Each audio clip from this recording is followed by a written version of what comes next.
अस्सलाम नाज़रीन, मैं हूं असद अली तूर अपने प्रोग्राम असद तूर अनसेंसर्ड में।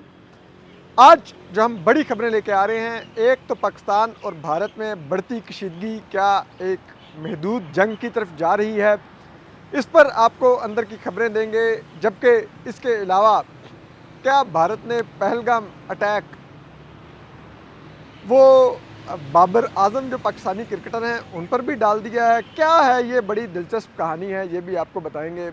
इसके अलावा भारत का जो अभी तक रिस्पांस आया है, उसके रद्द-ए-अमल में जो आज पाकिस्तान की नेशनल सिक्योरिटी कमेटी की इजलास होने जा रहा है, उसमें पाकिस्तान क्या रिस्पांस देने जा रहा है, ये भी आपको अंदर की खबरें बताएंगे। बहुत ही अहम और जिसे कहते हैं ना डेवलपिंग सिचुएशन है पाकिस्तान और भारत के दरमियान। पहलगाम में दहशतगर्दी के वाक़े के बाद एक जिसे कहते हैं दोनों तरफ से एक कशीदगी का माहौल है, इस सब पर आपको बताएंगे। तो चलिए पहले स्टार्ट लेते हैं कि हुआ क्या है और अब भारत ने क्या एक्शन लिया है। आपको पता है पहलगाम जो भारतीय मकबूजा कश्मीर में एक वादी है जहाँ पर हमला करके 3 जो दहशतगर्द बताए जा रहे हैं, उन्होंने 26 से ज़्यादा सयाहों को वहाँ पर कत्ल किया है, जिसमें 2 लोकल मुसलमान थे, जबकि इसके अलावा बाकी 2 भारतीय फोर्सेस के एहलकार थे, 2 स्याह थे इटली और इसराइल के,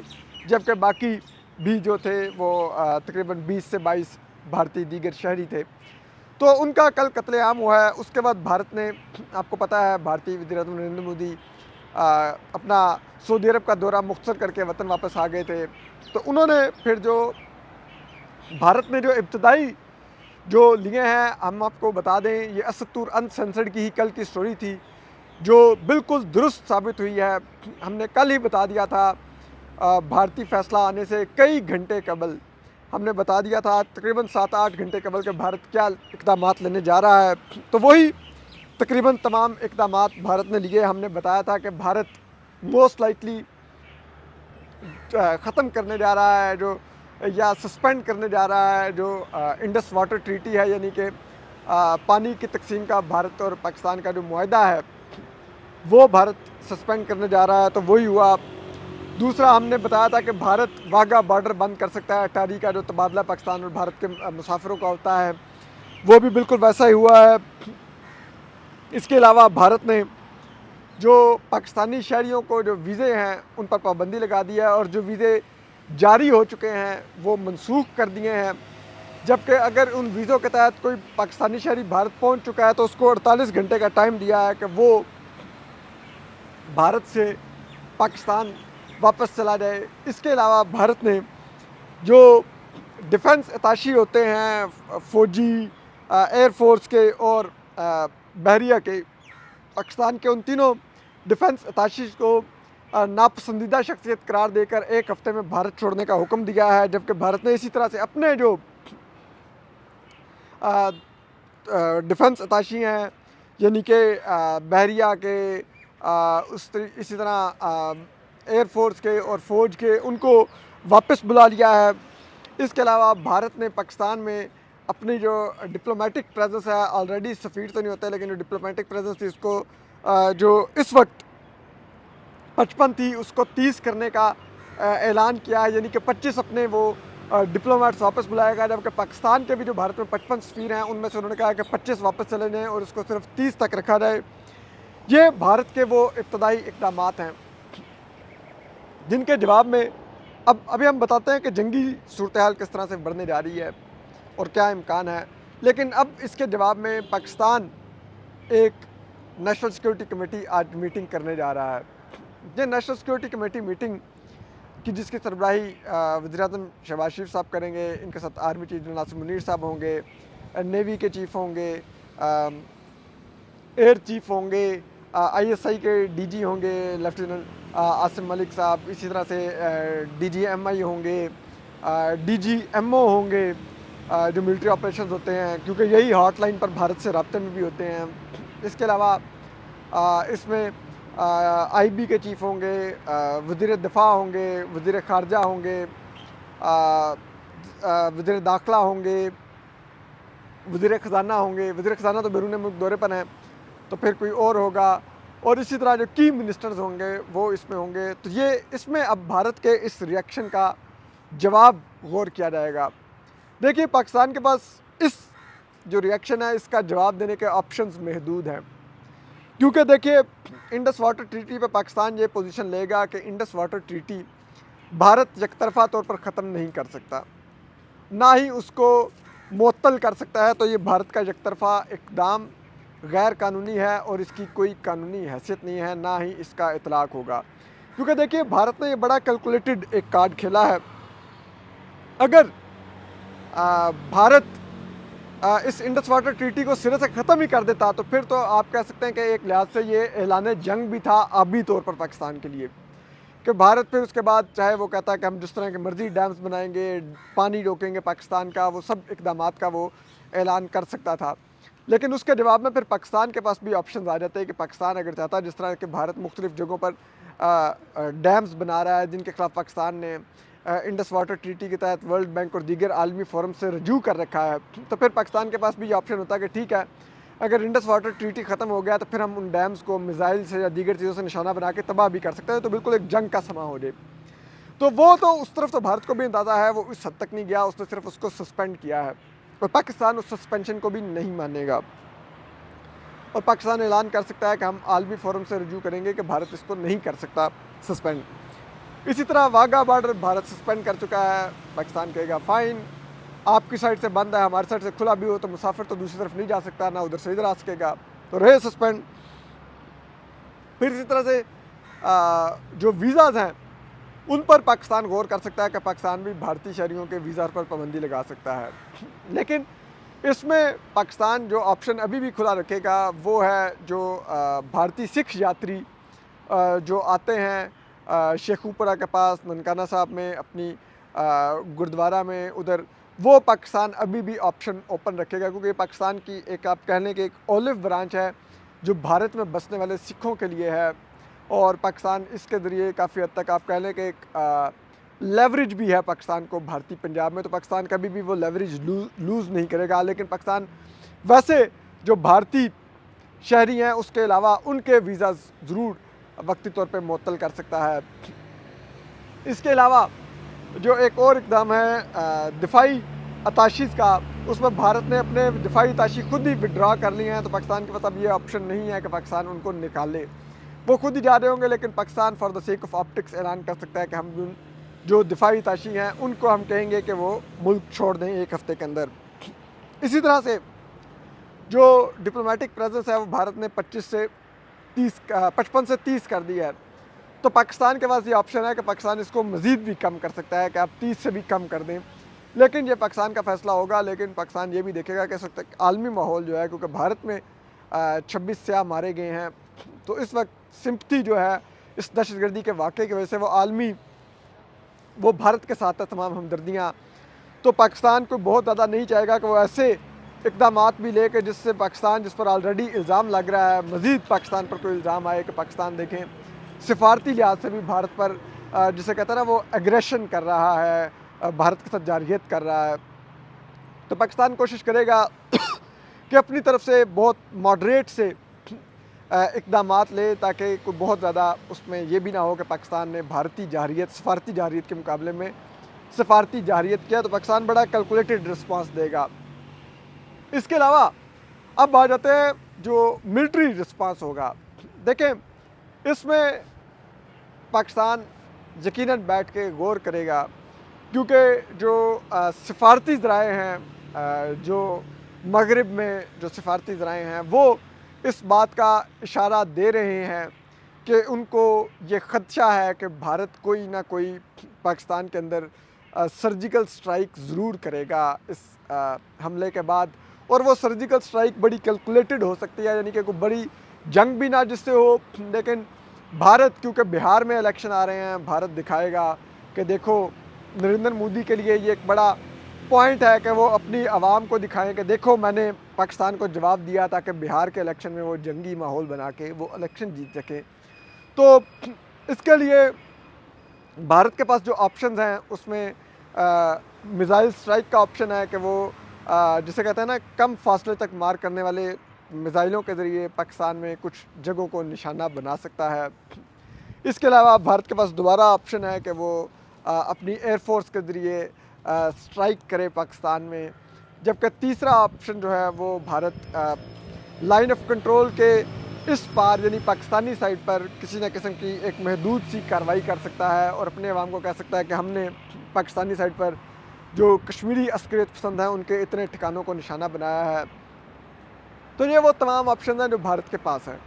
लेकिन भारत पाकिस्तान की किसी मिलिट्री तनसीब को शायद निशाना ना बनाए, क्योंकि उसकी वजह यह है, मिलिट्री तनसीब को निशाना बनाने का मतलब यह है कि आप फिर एक महदूद जंग का वो ट्रिगर कर रहे हैं, एक ऑप्शन जो कि इस वक्त भारत भी अफोर्ड नहीं कर सकता। पाकिस्तान तो ज़ाहिर बात है, हमारे माशी हालात और दीगर हैं, हम भी जंग नहीं चाहते, लेकिन भारत ये ऑप्शन देख सकता है। लेकिन ये गालिब इम्कान है कि आने वाले दिनों में भारत पाकिस्तान में एक महदूद हमला कर सकता है, जो कि कैलकुलेटेड हमला होगा और भारत जिसको करेगा। लेकिन इसके जवाब में पाकिस्तान के पास क्या ऑप्शन हैं, वो आज नेशनल सिक्योरिटी कमेटी की मीटिंग में जो पाकिस्तान की फ़ौजी जो टॉप ब्रास है, जो क़यादत है, एयरफोर्स, नेवी और जो आर्मी है वो रखेंगे, इंटेलिजेंस सरबराहान रखेंगे। देखें, पाकिस्तान नेवल ऑप्शन शायद यूज़ ना करे और ना ही भारत यूज़ करे, तो नेवीज़ दोनों मुल्कों की शायद इस तनाज़े से बाहर रहेंगी। फिर जो की ऑप्शन आ जाएंगे वो एयरफोर्स और फ़ौज के हैं। जो आज जो पाकिस्तान के जो इंटेलिजेंस सरबराहान हैं, यानी कि DGISI और DGMI, वो यकीनन पाकिस्तान के तरफ से मालूमात रखेंगे कि पाकिस्तान के पास भारत की तरफ से क्या मालूमात हैं, कि भारत किस किस्म की तैयारियां कर रहा है, भारत किस किस्म के अपने मिलिट्री एसेट्स को पाकिस्तानी सरहद के करीब ला रहा है, भारत ने एयरफोर्स के कौन से स्क्वाड्रंस को अब पाकिस्तान की सरहद के करीब मौजूद जो एयर बेसिस हैं वहाँ पर शिफ्ट किया है या ऑर्डर किया है। इसी तरह से भारत किस किस्म का तोपखाना आगे मूव कर रहा है, या भारत ने अगर किसी किस्म के मिसाइल्स की मूवमेंट का कोई ऑर्डर दिया है कि वो अपने जिसे कहते हैं बंकर से निकाल के उनको कहीं पर मूव किया जाए, तो वो भी पाकिस्तान के इंटेलिजेंस सरबराहान आज रखेंगे। पाकिस्तानी फ़ौज को ऑलरेडी हाई अलर्ट का ऑर्डर दिया जा चुका है। पाकिस्तान के जो एयर डिफेंस यूनिट्स हैं वो हाई अलर्ट पे हैं। एयर डिफेंस यूनिट से मुराद ये होता है कि जो अगर भारत की तरफ से कोई त्यारा आएगा या जो अगर भारत की तरफ से कोई मिसाइल आएगा, तो नीचे से पाकिस्तानी जो एयर डिफेंस यूनिट्स हैं उन्होंने भारतीय त्यारों को निशाना बनाना होगा, मिसाइलों को निशाना बनाना होगा, तो वो अब हाई अलर्ट पर होंगे इस वक्त। तो वो तमाम ऑप्शंस पाकिस्तान डिस्कस करेगा। और फिर अगर इसके बावजूद भारत को स्ट्राइक करने में कामयाब हो जाता है, जिसका गालिब इम्कान है कि वो कर लेंगे स्ट्राइक, तो फिर पाकिस्तान का रिस्पांस क्या होगा, वो रिस्पांस भी फिर आज की नेशनल सिक्योरिटी कमेटी मीटिंग में डिस्कस किया जाएगा कि पाकिस्तान के पास भारत की कौन कौन सी जगह हैं जिनको पाकिस्तान निशाना बना सकता है, एयरफोर्स के ज़रिए बना सकता है या मिसाइलों के ज़रिए बना सकता है। उसमें जो ऑप्शन ये है कि वो ये अब पाकिस्तान की तरफ से गौर और फ़ैसला लिया जाएगा कि अगर भारत मिसाइल स्ट्राइक करता है तो पाकिस्तान भी मिसाइल स्ट्राइक से जवाब देगा, अगर भारत एयरफोर्स से अटैक करता है तो पाकिस्तान भी एयरफोर्स से जवाब देगा। क्योंकि अगर आपको याद हो कि भारत ने पुलवामा अटैक के बाद एयरफोर्स यूज़ की थी बालाकोट अटैक के लिए, तो पाकिस्तान ने भी एयरफोर्स यूज़ की थी भारत में अटैक के लिए। अब जो तीसरा एक डिलेमा है वो ये है कि अगर भारत जो कमांडोज़ मूव करके आज़ाद कश्मीर में किसी जगह पर एक महदूद कार्रवाई करता है, जिस तरह की उससे पहले वो सर्जिकल स्ट्राइक कर चुका है, तो फिर पाकिस्तान के पास ऑप्शन बड़े जिसे कहते हैं ना वो महदूद हो जाएंगे। क्योंकि फिर अगर पाकिस्तान भी भारत में किसी जगह पे फ़ौज दाखिल करके कोई कार्रवाई करता है, तो उस सूरत में एक महदूद जंग का भी जिसे तरफ ना बात जा सकती है। तो पाकिस्तान ने बड़ा वेल कैलकुलेटेड देख के इस वक्त आज फैसले लेने होंगे कि पाकिस्तान ने क्या करना है भारत के मिलिट्री रिस्पांस की सूरत में, क्योंकि मिलिट्री रिस्पांस आने का इकदाम जो इम्कान है वो बहुत ज़्यादा है। क्योंकि इस वक्त भारत को सूट करती है मिलिट्री स्ट्राइक मोदी सरकार को, क्योंकि बिहार इलेक्शन है और वो उस इलेक्शन में इस चीज़ को ऑप्टिक्स के तौर पर सेल कर सकते हैं कि हमने देखो पाकिस्तान में निशाना बनाया है। लेकिन पाकिस्तान को भी एक लिहाज से भारत की शायद मिलिट्री स्ट्राइक सूट करे, क्योंकि आप देखिए अगर भारत पाकिस्तान में किसी किस्म का कोई सर्जिकल स्ट्राइक करता है तो यकीनन जवाब में पाकिस्तान भी भारत में सर्जिकल स्ट्राइक करेगा। अगर आप माजी देखें, ईरान ने जब पाकिस्तान में अभी रिसेंटली मिसाइल स्ट्राइक्स की तो पाकिस्तान ने ईरान को भी जवाब दिया था। इसी तरह से पाकिस्तान में टीटीपी के हमले हो रहे हैं, तो पाकिस्तानी एयरफोर्स ने अफ़गानिस्तान में भी कई दफ़ा निशाना बनाया है जो टीटीपी के ठिकाने हैं उनको। तो जनरल आसिम मुनीर की अगर आप आर्मी चीफ जो हैं उनकी अगर आप पॉलिसी देखें तो वो ये है कि अगर कोई पाकिस्तान के अंदर स्ट्राइक आएगी तो पाकिस्तान ज़रूर जवाब देगा, और अगर ख़ासतौर पर अगर भारत से स्ट्राइक होगी तो वो तो पाकिस्तान के लिए बहुत ज़्यादा डोमेस्टिकली एक इम्तिहान होता है कि अगर पाकिस्तान जवाब नहीं देगा तो बहुत ज़्यादा पाकिस्तान की फ़ौज और हुकूमत मुल्क में अनपॉपुलर हो जाएगी कि भारत हमारे अंदर स्ट्राइक करके गया तो आपने जवाब क्यों नहीं दिया। लेकिन at the same time Pakistani फ़ौज ख़ास तौर पर इसको इस एंगल से भी देखेगी कि भारत को जवाब देने का मतलब है कि पाकिस्तान में अवाम के अंदर भी ख़ुद को पॉपुलर किया जाए कि देखो हमने मुंह तोड़ जवाब दिया है। क्योंकि इस वक्त ये एक फैक्ट है, पीटीआई से लड़ने के बाद जो फ़ौज की जो पॉपुलैरिटी है वो बहुत, आप कह लें कि पाकिस्तान की तारीख़ के सबसे, जिसे कहते हैं ना वो लो तरीन उस पर गई हुई है पाकिस्तान की फ़ौज की जो अप्रूवल रेटिंग्स हैं। अगर आप आवाम से बात करें आपको आइडिया होता है, तो वो भी एक विन बैक करने का एक जंगी माहौल बना के ज़रा लोगों से एक शाबाशी वसूल करने का भी मौका होगा। तो फ़ौज को भी ये अगर आप देखें तो एक लिहाज से सूट करेगी ये अगर सर्जिकल स्ट्राइक होती है तो उसका जवाब दिया जाए, और वह जवाब दे के आवाम को ये बताया जाए कि हम जो हमारा बुनियादी फ़रीदा है सरहदों का दिफा वो करना अब भी बखूबी जानते हैं, और भारत अगर इस तरफ देखेगा तो हम उसका मुंह तोड़ जवाब भी देना जानते हैं। लेकिन अब बात आते हैं जो सबसे दिलचस्प खबर है, वो ये है कि भारत ने खाके जारी किए हैं उन 3 जो मुबैना दहशतगर्द हैं जिन्होंने पहलगाम में अटैक करके 26 सियाहों को कत्ल किया है। तो जो खाके बड़े मज़का खेज़ हैं। एक तो भारत ने इनका नाम जारी किए हैं, यानी कि फौरी तौर पे भारत को उनके नाम भी पता चल गए हैं। एक आसिफ फ़ौजी है, कोई सलमान शाह है, कोई अबू तलहा है जी, के इन 3 ने ये अटैक किया। ये इंडिया टुडे ने इनके खाके और स्टोरी ट्वीट की हुई है, और मुझे देख के बड़ी हंसी भी आई और एक ख्याल भी आया कि पाकिस्तानी मीडिया का तो चले सत्यानाश इस्टेब्लिशमेंट ने कर दिया है, भारतीय मीडिया का भी बेड़ा गर्क हुआ है। एक तो उन्होंने अजीब जंगी माहौल बनाया हुआ है, वो उनके एंकर्स लगे हुए हैं चीखने, उनके एनालिस्ट लगे हुए हैं, पाकिस्तानी भी पता नहीं नामालूम किस्म के कोई तज्जियाकार जाके बैठ के उनको बड़ा वो धमकियाँ का जवाब दे रहे हैं। लाइक इस माहौल में तो जाने की ज़रूरत ही नहीं है इंडियन मीडिया के, पर सीखो पुकार का हिस्सा क्यों बने। वो एक जंगी माहौल बना रहे हैं, उनको बनाने दें, हमारा क्या ज़रूरत है इसमें जाने की। लेकिन बहरहाल अब जो खाके जारी किए हैं आपकी स्क्रीन पर आ रहे होंगे, ज़रा आप खाके देखिए और फिर आपको समझ आए कि पहला खाका देखिए, 3 जो खाके हैं। पहले खाके की शक्ल देखिए तो बाबर आज़म है, मुकम्मल बाबर आज़म है, बाबर आज़म को दाढ़ी रखवाई हुई है और सारा कुछ है। अब मैं सोच रहा था कि वो कहते हैं ना कि अगर एक खातून बहुत ज़्यादा अपने शोहर के बारे में सोचती रहे तो बच्चे की शक्ल उस पर चली जाती है। तो भारतीयों के जहन से लगता है बाबर आज़म ही नहीं निकल रहे, वो करते करते उन्होंने शक्ल बाबर आज़म की बना दी है। बाकी 2 भी बहुत टिपिकल तस्वीरें हैं। एक तो जो अगर आप सबसे दाएं तरफ जो एक आप देखें जो मुबैना दहशतगर्द का खाका है, वो टिपिकल एक भारतीय फिल्मों में एक वो छोटे छोटे मोटे किरदार करते हैं, कण टुट्टे के, दहशतगर्द के या गुंडे के, बिल्कुल वैसी शक्ल है। भारतीय फिल्मों में ये आते रहते हैं छोटे मोटे किरदारों में। तीसरा भी जो सेंटर में है वो बहुत ऐसी शक्ल है।